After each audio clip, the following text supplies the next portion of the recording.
Hello and welcome to my channel. My name is Jessica and today I would love to talk to you about my most anticipated science fiction and fantasy releases for the next quarter. By no means is this every book that's going to be coming out this year. It's just a selection of the books that I saw that have already made their way onto my library holds list and that I cannot wait to be able to experience for myself. So I would like to go ahead and get started with the books that are releasing in April. And I'm just going to go in chronological order for these. The first book that I am interested in reading comes out on April 2nd, and it is called A Short Walk Through a Wide World by Douglas Westerbeke. This book is described as Addie LaRue meets Life of Pi, which is enough to sell me on the novel already, but it concerns an 8-year-old girl in, I believe, 18th century or 19th century France that one day gets basically cursed, and so she must keep moving her whole life. She can't stay in the same place or she will become ill. She can only stay there for a few days, and she also can't return to the same place again. So it's a little bit of a magical realism story. Isn't always my cup of tea, but I did really love Addie LaRue, so that comp title makes me really interested in reading the book, and I do have an ARC, so it's probably going to be one of the early things that I read in April, so come back here if you're interested in finding out my opinion about that in a couple weeks. Also on April 2nd, I'm excited about Someone You Can Build a Nest In by John Wiswell. This is a creepy, charming monster romance, which is told from the perspective of the monster. So I'm going to read a little bit of the blurb of this one. So, Shi Shen has made a fatal mistake to all monsters. She has fallen in love. And I am not going to attempt to say that name again because, wow. But basically, it's a story, from the perspective of a monster. She is injured and she finds this human who begins to take care of her while she's in kind of a human form because she's a shapeshifter, and she falls in love with the human. And obviously there are going to be a lot of things that come out of that, but I think this sounds really charming and cute and oddly cozy, so that's one that I will be looking forward to.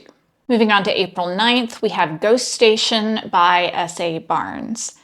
S.A. Barnes also wrote the book Dead Silence, which is another scary sci horror book that I read a couple of years ago and I really, really enjoyed.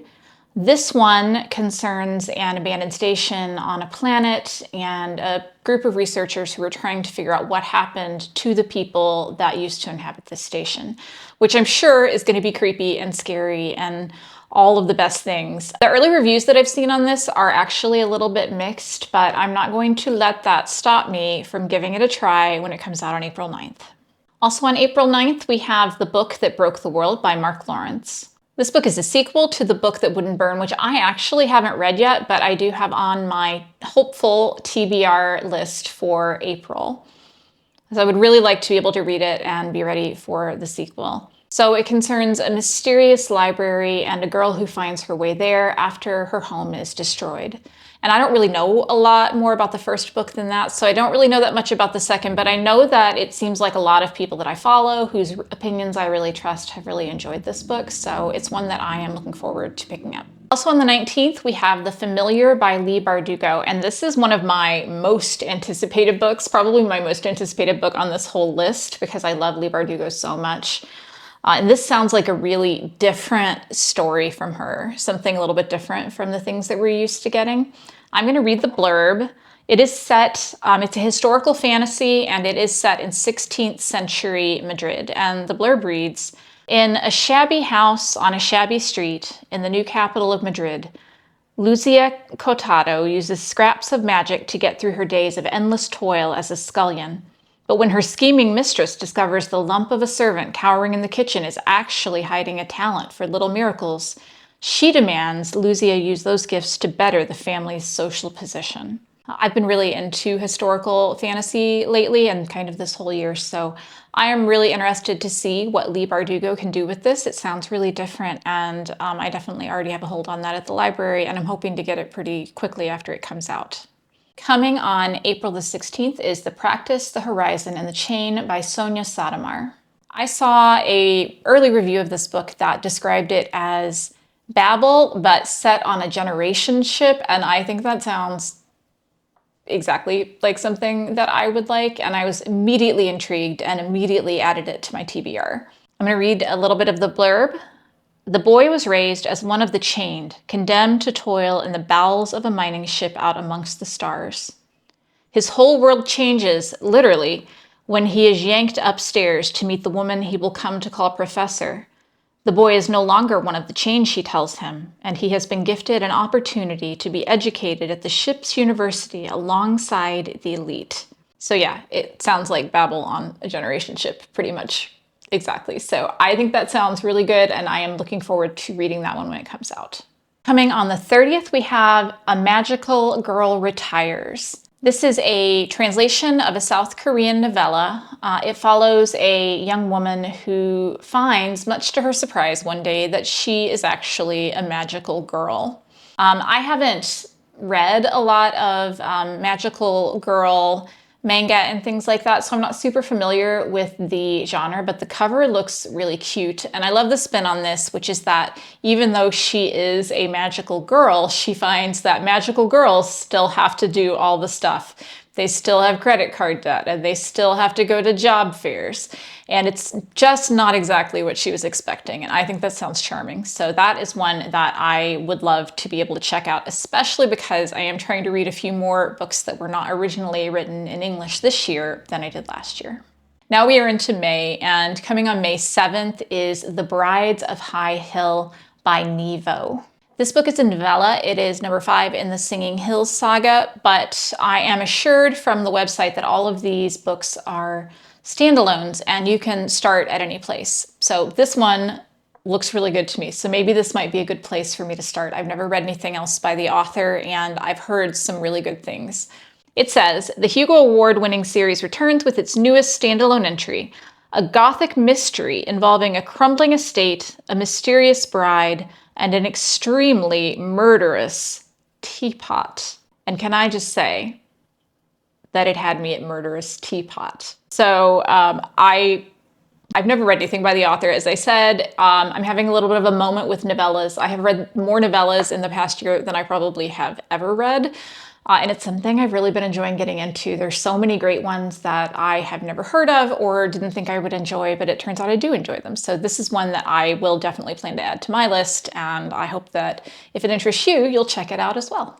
Also on May 7th, we have An Intrigue of Witches by Esme Addison. This is the first book in a new series, which looks like it's going to be a cozy, mystery, witchy, fantasy series kind of situation. It looks very cute and very charming.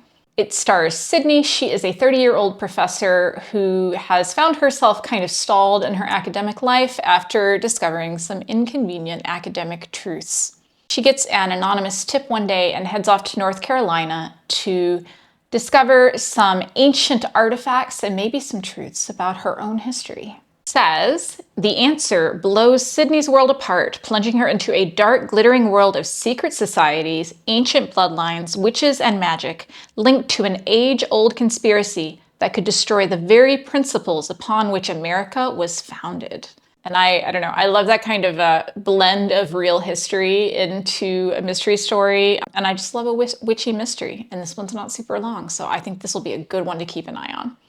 Then we have The Ministry of Time by Kaliane Bradley. First, I just want to say that I love the cover. The cover is amazing. And so, I don't know, I'm just really into fonts. It's got a great font. I love the colors. So good job on the cover, team. Whoever designed the cover, I really like it. This is described as a time travel romance, a speculative spy thriller, a workplace comedy, and an ingeniously constructed exploration of the nature of truth and power and the potential for love to change it. Which is quite the description. A civil servant is offered the chance to work on a secret project, a study of whether time travel is feasible. She is given the job of babysitting someone from the past, and they quickly fall in love.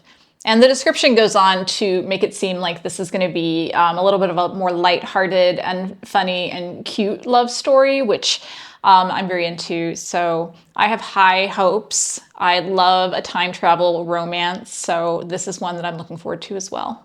And then coming on the 14th, we have When Among Crows by Veronica Roth, which is another novella. If you're like me, you haven't read anything by Veronica Roth since she came out with Divergent a really long time ago, but I did really enjoy Divergent. At least I enjoyed the first two Divergent novels, not so much the third one.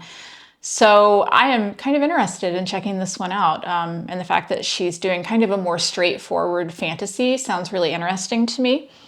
The blurb says, "Step into a city where monsters feast on human emotions, knights split their souls to make their weapons, and witches always take more than they give." And I do have an arc of this book, so at some point in May, I will be giving this one a try, and I will be letting you all know what I think about it. Also on the 14th, we have The Honey Witch by Sydney J. Shields, which looks like it has the potential to become another cozy fantasy favorite. So this is a witchy fantasy set in the 1800s, starring a girl named Marigold, who is kind of a little bit different from some of the other girls in her village. She doesn't like to go to balls. She would rather spend her time hanging out and communing with the forest spirits. So when her grandmother agrees to train her to become the new honey witch of her village, which is a position, she doesn't even hesitate, even when her grandmother tells her that there is a curse associated with it, which says that no one will ever fall in love with her. So naturally, this is going to be tested out. And at some point, she meets a girl named Lottie, who is apparently a notorious skeptic, who comes to her. And in the course of telling her about what she does, I believe they begin to fall in love. And I think this sounds, cute and charming and cozy and all of those things. So I really hope it's a great, sweet romance, and I'm looking forward to that. On the 21st, we have The Last Murder at the End of the World by Stuart Turton. Stuart Turton also wrote The 7.5 Deaths of Evelyn Hardcastle, which was very popular a few years ago and which I really loved. So this book takes place in a post-apocalyptic setting, which I think sounds quite intriguing. Let me read a little bit of the blurb so you get an idea of what it's about. Outside the island, there is nothing. The world was destroyed by a fog that swept the planet, killing anyone it touched. On the island, it is idyllic. 122 villagers and 3 scientists living in peaceful harmony. The villagers are content to fish, farm, and feast, to obey their nightly curfew, and to do whatever they're told by the scientists. Until, to the horror of the islanders, one of their beloved scientists is found brutally stabbed to death. And then they learn that the murder has triggered a lowering of the system around the island, the only thing that was keeping the fog at bay. If the murder isn't solved within 107 hours, the fog will smother the island and everyone in it.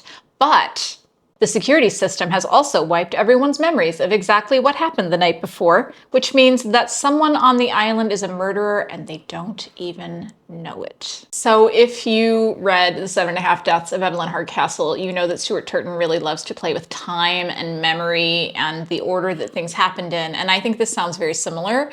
And it is definitely one of my most anticipated books that are coming out in the next few months. Okay, now we are on to June, and I have 3 books in June that I would like to highlight. The first is Service Model by Adrian Tchaikovsky.